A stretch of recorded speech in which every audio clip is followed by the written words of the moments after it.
Okay, welcome guys. This is an introduction series to BlazBlue Cross Tag Battle, a fighting game by Arc System Works. I'm NGI's Fury, and I'm joined by NGI's Angel Darksong, as well as one of the best BlazBlue players in Europe, Kiba.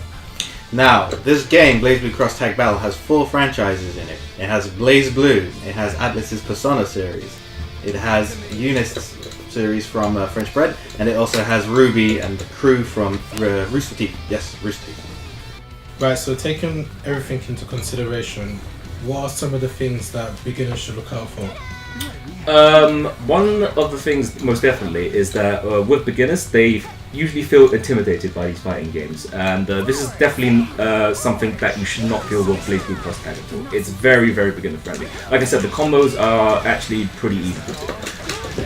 Like so, you just hit one button and it's called a smart combo, and you can do this with both buttons as well. So it's like other fighting games, they usually have very complex sort of combinations you need to do and stuff like that. And BlazBlue Cross Tag is a lot easier. So it's usually a lot of single button presses, only double buttons, and very simple inputs. So it's very easy for a beginner to get stuck in and have fun immediately. One thing I would suggest for beginner players, I guess, as well, is be less concerned about doing big combos like this, for instance. Like, you can do big combos like this, or if I was any good at them, obviously. So you can do like big combos like that. So yeah, stuff like that. Yeah, air combos, stuff like that. But be more concerned, less about doing the combo, more about getting the hit in the first place. So you can do big combos and stuff like that, but the big combos don't mean anything if you can't land the hit to execute said combo in the first place. Right. So be more concerned about landing these easy hits first. At the start, even if you don't do big combos and you can just do smart combos and stuff like that, that's perfectly fine. It means you're still pressuring your opponent. It still means you have the advantage. So most definitely start simple. Get advanced later. So I've noticed while you're hitting him as well, he's like teching in different directions and stuff. What are some of the options that players have once they've been knocked down? Like, which directions can they tech in, or is there delay tech? So I believe there are 3 techs in this, which is you have your standard tech, which is if you press nothing, your character techs straight away. Like, there is no slow tech, so this is the slowest option, I guess. The next tech is a forward tech, which is that one there, where you sort of just jump forward.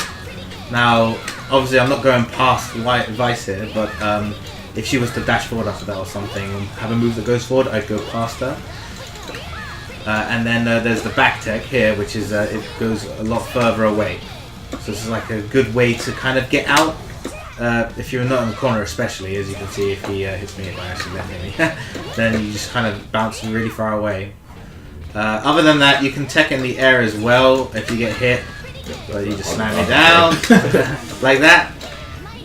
Forward, back. Yeah, and then it flies in the same in the air. Forward, back, neutral. They're the 3 main techs of this game. How do you tech in this game? Is it by pressing it or holding it?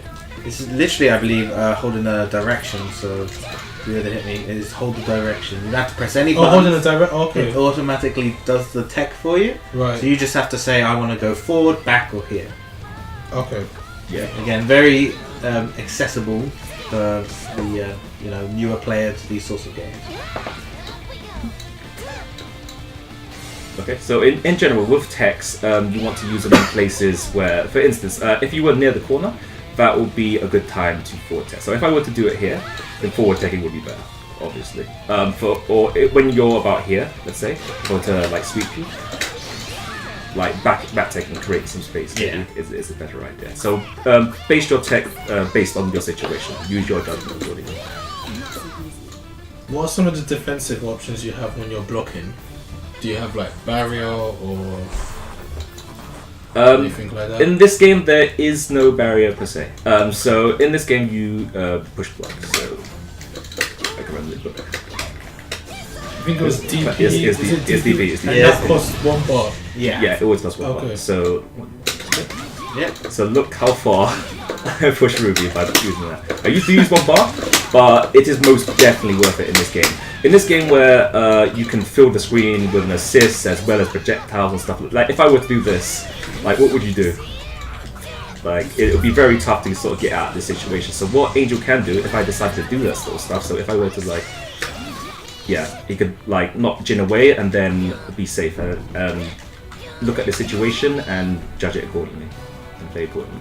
So push block definitely very, very strong in this game. It does cost 1 meter though, so be aware of your resources at any given time, so you actually can use it in the first place. Also, there is there's a cross burst. That's not cross burst. Yeah, it's not cross burst, but you know, we'll show up. Yeah, you might as well do it. So you can DP as well. That's another defensive option, as we've mentioned before. Very popular. It's the same input as well, but as the push block. But there's a lot more punishable. The 1 bar you spend is basically to say, please don't hurt me. Whereas this is no bars, you're like, well, I'm taking the risk, I'm gambling. Let's go for it. And as you were saying, Very, the cross blaze, yeah, there we go, we'll do that. So if you press again the partner button and the change button, you will burst in, but you obviously have to spend the whole of your tag meter. So it's sort of like a way up a situation. Do I want to spend my resources to get them off of me, sort of thing, or can I see what happens?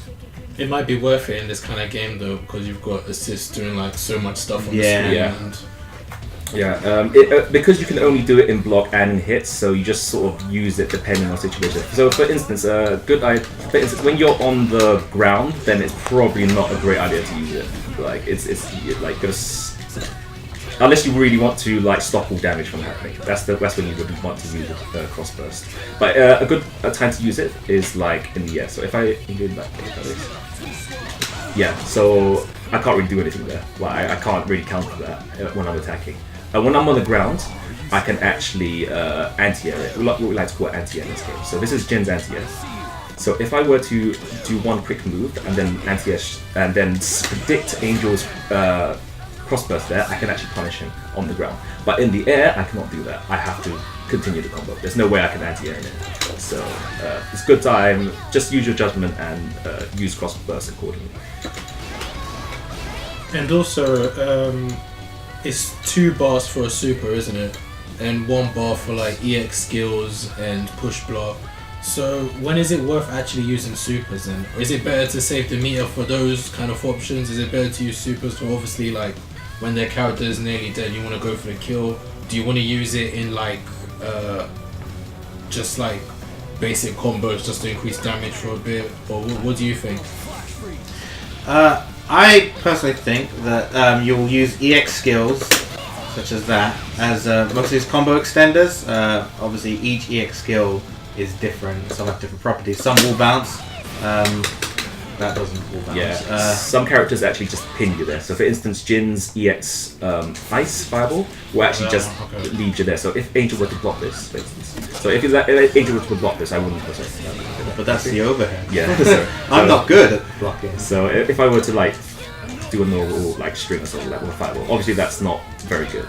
But if I were to do the EX version, then obviously I could get to PQube pressure because he's blocking. He has to block all of that. He has no choice on that. So unless it's cross burst or something like that. So for EX skills, it's actually mostly down depending on your character. Check your EX skills on your character to see what they do and then what properties they have, and use them according to your situation or how you like to play. For instance, for supers, like Rayocana was saying, in this game you cannot combo your specials or your skills into supers naturally without a Resonance Blaze. So supers are used at the end of combos most of the time.